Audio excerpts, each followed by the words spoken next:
The city of Mukilteo acknowledges that we are gathered on indigenous lands, the traditional territory of the Coast Salish people, specifically the Tulalip tribes, successors in interest to the Snohomish, Snoqualmie, Skykomish, and other allied bands signatory to the 1855 treaty to Point Elliott. Color Guard, attention. Please follow me in the Pledge of Allegiance. I pledge allegiance to the flag of the United States of America and to the republic for which it stands, one nation, under God, indivisible, with liberty and justice for all. With liberty and justice for all.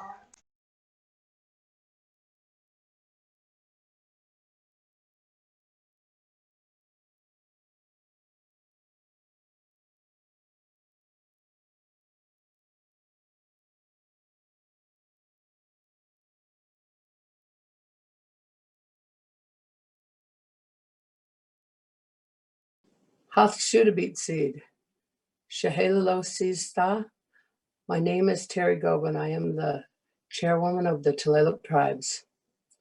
The Tulalip tribes are the successors in interest of the Snohomish, Snoqualmie, and Skykomish and other allied tribes and bands who were signatory to the Point Elliott Treaty. Our people have a long history on this land. We have been here since time immemorial. Mukilteo is in the middle of the territory of the Snohomish people. This area was vital to us for fishing, gathering, hunting, trading, and maintaining our relations with our other Salish Sea tribal nations. For all those reasons, Mukilteo was chosen by our ancestors as this place to sign the Point Elliott Treaty with approximately 1,500 natives that were present at the signing. Our people never ceded this territory. We were promised we would retain our lands from Edmonds to Stillaguamish River, from the mountains to the Salish Sea. Though the federal government did not honor those treaty promises, we remain tied to this land. Mukilteo is still part of our heritage, history, and future. In the treaty, we retained fishing, hunting, and gathering rights in our UNA, which is our usual and custom areas. That also includes the tidelands.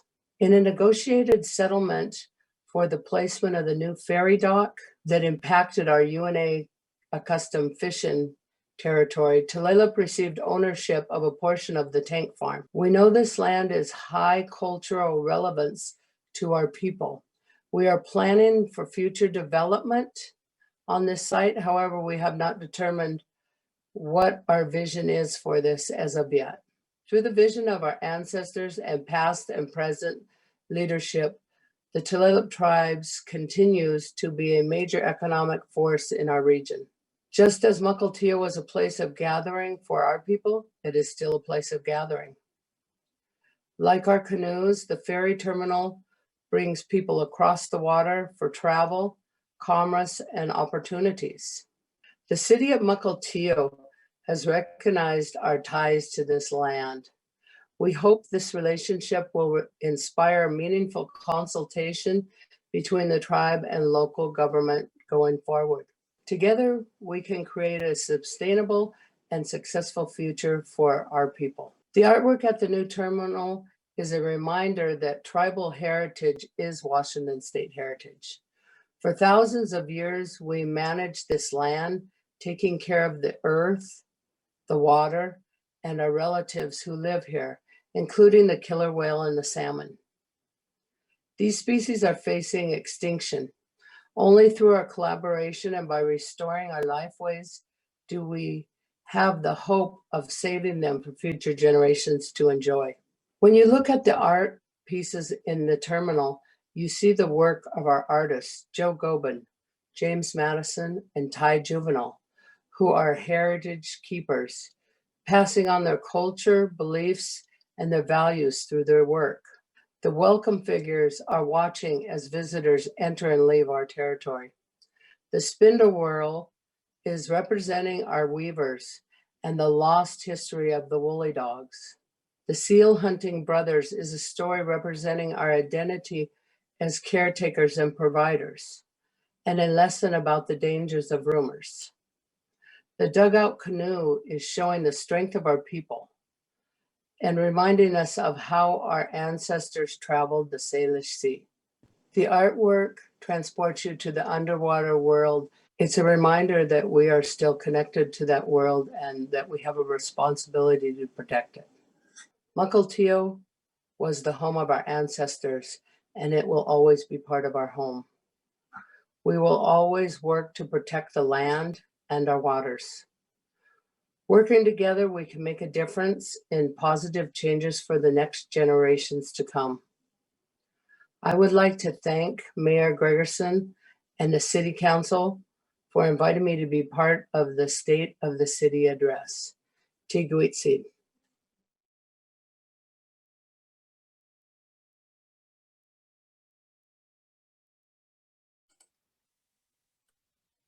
This year, the Mukilteo Art Contest was held virtually on January 23rd. The recommended theme was social issues in hopes that students from the Mukilteo area would explore ideas such as racial justice, climate crisis, and COVID-19. Thank you, artists, for sharing your talent with us. The winners for the art contest are as follows. For the elementary category, the winner was Emma Bush for Puppy Hero. For the 6 to 8 new non-digital category, the third place winner was Katie Chandrabalan for A World Together.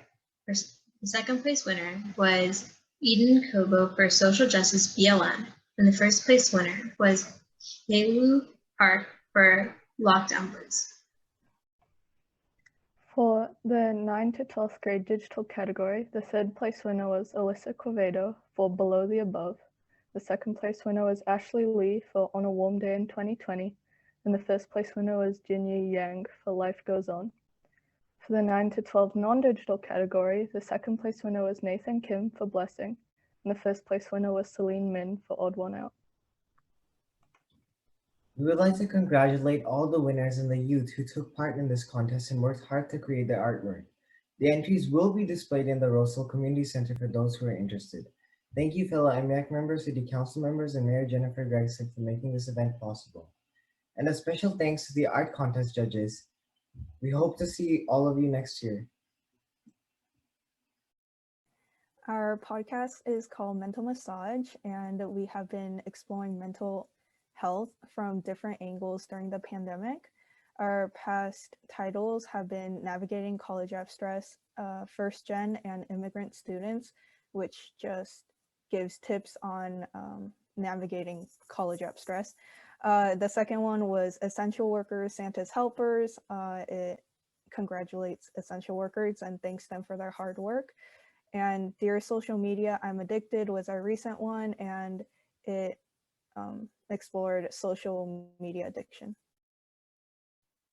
This month, for February, our podcast episode is about productivity versus relaxation, what to do when work or school and relaxation all blend together in quarantine.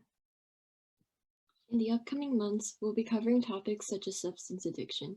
We'll also have special guest speakers such as Mary Lambert.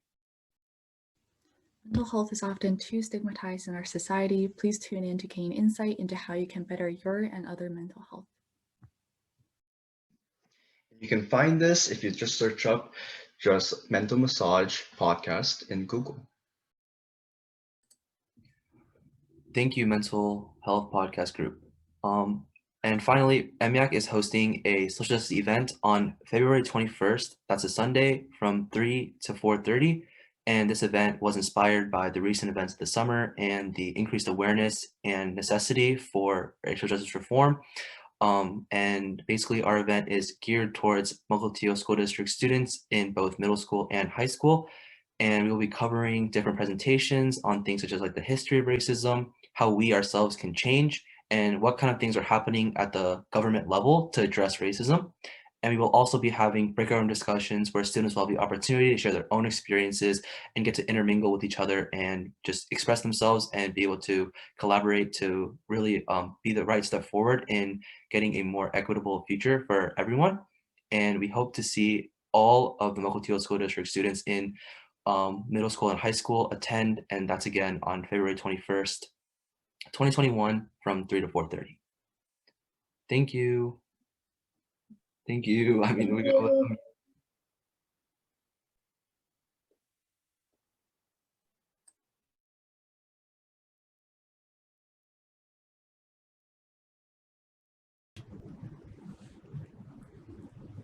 Welcome to 2021 in Mukilteo. I'm your mayor, Jennifer Gregerson, and I'm so excited to share my thoughts on the state of our city, along with a little look back at what we have to be proud of and thankful for in 2020. I'm so grateful to our other guests as well. Thank you to our Mukilteo Youth Advisory Council members, Chairwoman Gobin, our Girl Scout Troop 40120, and those adorable preschoolers from Harbor Point Christian Preschool who delivered the pledge. If we were together in person, I would make sure to give a shout out to our council and staff in attendance. So I will offer a virtual wave to Council President Caneller, Council Vice President Champion, and Council members Crawford, Emery, Harris, Kahn, and Marine. Thanks also to our amazing team of city employees, not just the leaders you might know, but the leaders throughout our organization. From the patrol officer to the EMT at your door, the engineer who makes sure our projects are constructed and managed well, the planner who helps us envision the future, the street sweeper, our accountants who get the bills paid, to the crew member making our parks shine. Our team is what makes our city a place to be proud of. Finally, a thank you to my family, my boyfriend Paul, my mom and dad, my sister and brother-in-law, and the stars of our family, Wesley and Willow, my niece and nephew. I appreciate their endless support. As we look back to 2020, there are many things for which to be thankful, even though it was a difficult year, of course. I so appreciate the tireless efforts of our first responders. Firefighters donned PPE to enter our homes and carefully and kindly transported patients experiencing COVID symptoms at one of the scariest times in their lives. Our police officers balanced a national conversation about their profession with the best-in-class service that they provide to our community. Our public works first responders have kept our infrastructure in good repair while keeping themselves healthy and safe, ensuring that they're always ready for emergency responses.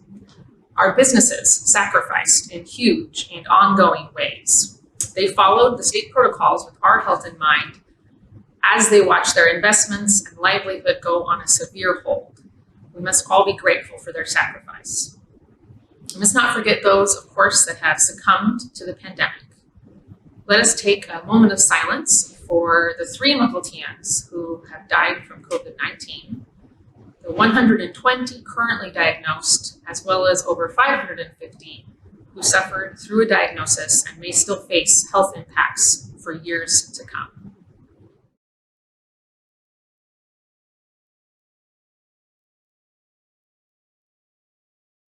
My duty to lead our city through many crises during my 7 years as mayor has been an honor. The pandemic emergency has certainly been the longest crisis we've faced. As our city's steward of the response, I've worked every day to ensure our community, staff, and council were up to speed on our response, as well as the county and national picture. I have made tough choices along with the support of our team. We have canceled events, reduced services, closed buildings, all while trying to predict the future every month. I'm proud of how our city has weathered this storm, and I know we will come out on the other side stronger for it. In positive news, our city budget ended 2020 on a strong note. We put over $350,000 back into savings, and our sales tax came in 6% higher than 2019. Our audit for 2019 was completed, and it was a clean report for the 4th year in a row. Our city expanded transparency in government in new ways last year. Over 1,000 people logged in to a council meeting since our first Zoom meeting in late March. I think we would have had to look back a decade to reach 1,000 attendees to a council meeting in the past. We further developed our online permitting systems and improved accounting to better process invoices and payments. Though our doors may not be open, City Hall is open to serve you in new and, in many cases, more effective ways. We also finished a key project to improve traffic flow and pedestrian safety. New sidewalks now welcome pedestrians along a widened Harbor Point Boulevard South, a route that is traveled by hundreds of residents, as well as our manufacturing and industrial business community every day. As we look forward to 2021, I feel hopeful, though I know we have a tough road ahead. Locally owned businesses play a central role in healthy communities and are among the best engines for advancing economic opportunity. Small business ownership has been a pathway to the middle class for generations of Americans. It will be my priority this year to focus on rebuilding our small businesses. In 2020, we distributed over $400,000 in grants to over 100 small businesses. Looking forward, we all need to continue to support the restaurants, shops, and other businesses that are the backbone of our community. We will focus at the city on continuing to make Mukilteo a fabulous place to live and do business, to make sure we have clean streets, safe neighborhoods and business districts, clean beaches and forests, and the most transparent government our city has ever had. We will seek out businesses to support our existing industrial clusters, such as the aerospace suppliers, as well as the thriving high-tech manufacturing companies tucked away in our industrial district. I will ensure that we continue as a city to serve as a communications hub, connecting small businesses with resources and education. And for those that are successful enough or have a need to expand or change their footprint, our planning and engineering services stand ready to shepherd them through our permitting process. The Chamber of Commerce is a key partner in all of these efforts, and I am so grateful for that. I'd like to turn to their president and CEO, Candace Barnes, to hear more about their work in 2021.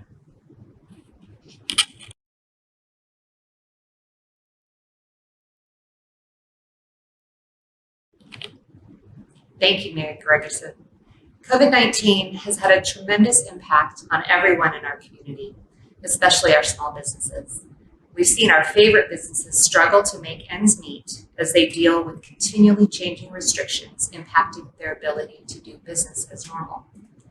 We must plan today for a healthy recovery from the effects of COVID-19, especially for the short and long-term effects on our local business and economy. The Chamber's primary role is to protect the best interests of our local businesses and help sustain and ultimately support their resiliency. We know that if we work together with local leaders, like the City of Mukilteo, we can help our businesses recover as quickly as possible and allow business owners and their employees to return to their livelihood.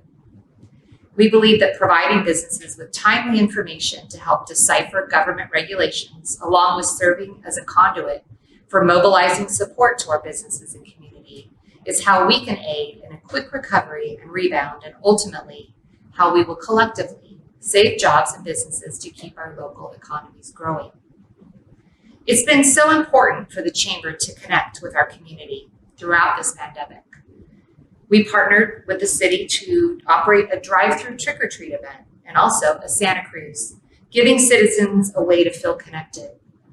We look forward to 2021 with the hopeful return of some of our favorite events, like the car show and the Lighthouse Festival, where we can safely gather together again. Keep watching the Chamber website, where you can track real-time businesses that are open and including their hours of operation. Together, we'll make 2021 a year of resiliency, recovery, and growth. Thank you, Candace. I'm really grateful for our partnership, and I know I'm as optimistic as the rest of our community that we'll soon have those chances to come together and celebrate later this year. Turning to another topic, the Mukilteans who count themselves as seniors. 16% of our residents are over 65, up from 10% 7 years ago. Those 3,400 Mukilteans are key to our community's vibrancy and deserve support and care. When our community center can reopen, I look forward to restarting our senior programs and taking a good look at how to serve seniors in the long run. 2020 may have brought the closure of other cities' senior centers and ending of senior programming, but that's not the long-term vision for this community. We need a place for our seniors to create community, to foster energy, and to enrich their lives. We need Rose Hill Community Center to reopen, in April or just as soon as it's safe to once again be a welcoming location for our seniors. In 2020, our police department continued to shine. We have the best detectives with a track record of solving serious cases. We have the best patrol officers who protect and serve, ready to respond in your time of need. Our Crime Prevention Division works hard to ensure the safety of our community and are ready and willing to provide a proactive resource for you. I'm proud of how connected our police department is to our community.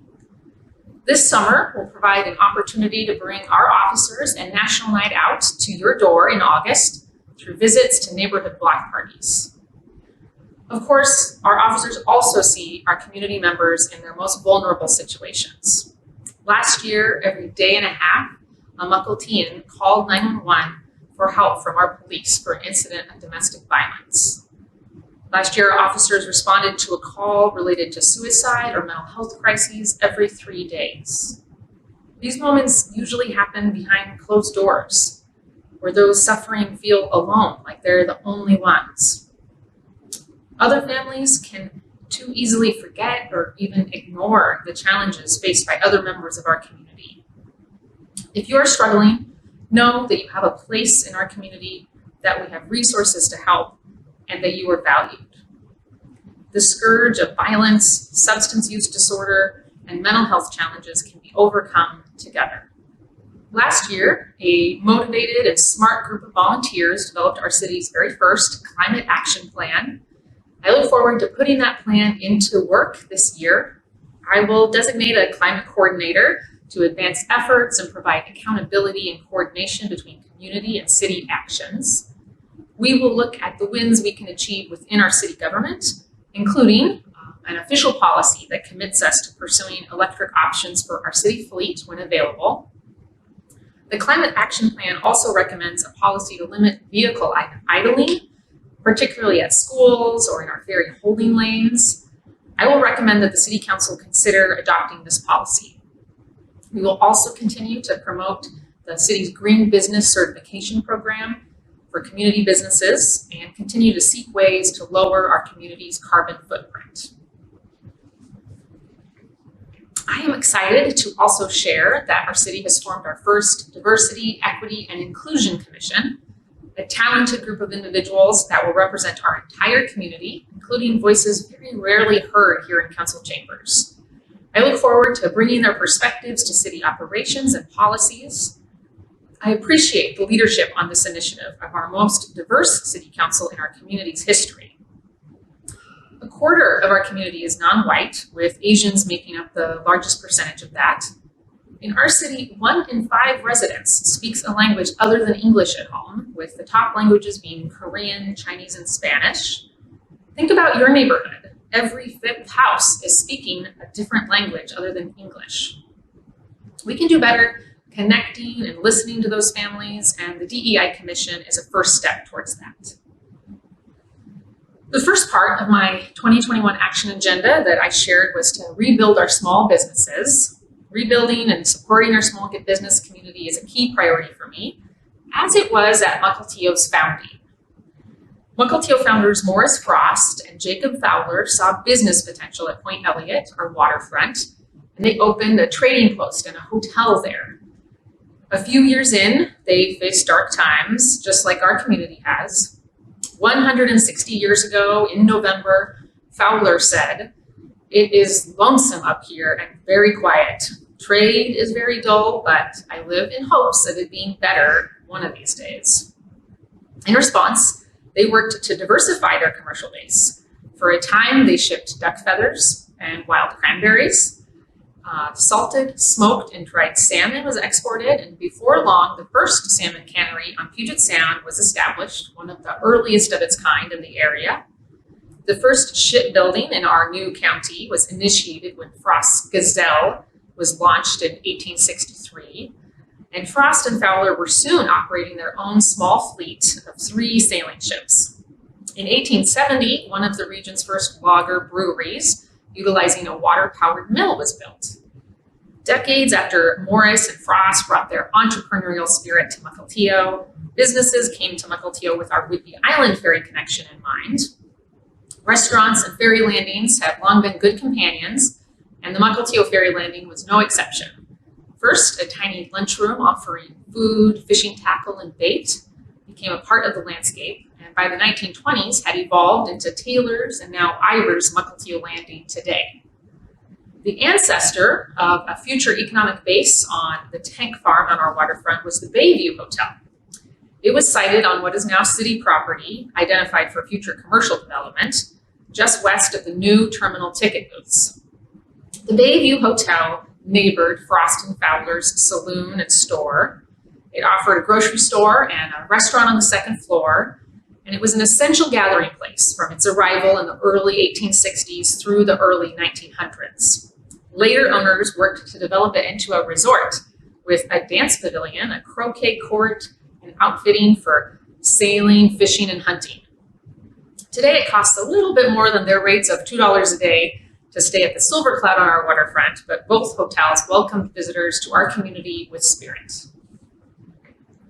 Mukilteo's historically prosperous business district along Park Avenue has a new, brighter future with the opening of the ferry terminal. City-owned property, as well as the eastern end of Mukilteo's waterfront, owned by the Tulalip tribes, provide new entrepreneurial opportunities. We will, as a city, encourage waterfront development to follow our adopted master plan with an eye towards locally owned small businesses. Speaking of the waterfront, though you might have visited the beautiful new terminal, it's clear there's still more to be done. This summer, the opening of the permanent access road will allow for Front Street to really serve all of Mukilteo again, and not just those in transit to and from Whitby. With state funding that we hope to win this spring, we'll continue moving toward an opening of Japanese Gulch Creek to salmon and sea life, as well as walkers traveling a new boardwalk leading from the ferry terminal through this new estuary eastward. State support will also help us to create the promenade's connection to Edgewater Beach Park. That will create that pedestrian loop that we envisioned when I broke through bureaucratic red tape and made sure the interim access was opened in my first 6 months in office in 2014. Private owners are slated to develop the old ferry holding lanes, and I'm hopeful that future years will bring a new restaurant and shops along Front Street facing Ivers. A clustered waterfront business community is what made early Mukilteo successful, and it can do that again for us. Of course, we have another exciting change happening in 2021 that was also decades in the making. The Harbor Reach Corridor will open in June, connecting neighborhoods along Beverly Park with our Harbor Point community and resources for the first time ever. I hope you'll join me in a safe way on your feet, on bikes, and in cars when it opens. Finally, the other big change in 2021 will be new sidewalks that will be built along 76th Street. Families will finally be able to send their kids just to OV Middle School and Mukilteo Elementary safely. We have funded our pedestrian and bike program this year, so I look forward to future projects as we set aside funds to ensure all Mukilteo families can feel safe and be healthy and active in their neighborhoods. Although we faced unfamiliar territory in 2020, I am hopeful that some of the clouds are clearing as we head into 2021 here in Mukilteo. I have hope that our businesses will not only stabilize, but thrive again. I have hope that our residents and community members will feel safer and that health and mental wellness will improve. I believe that we will be able to gather again. I deeply appreciate all of you who are taking every necessary step to help us get there. Thank you for being a part of what makes Mukilteo such a wonderful place to live.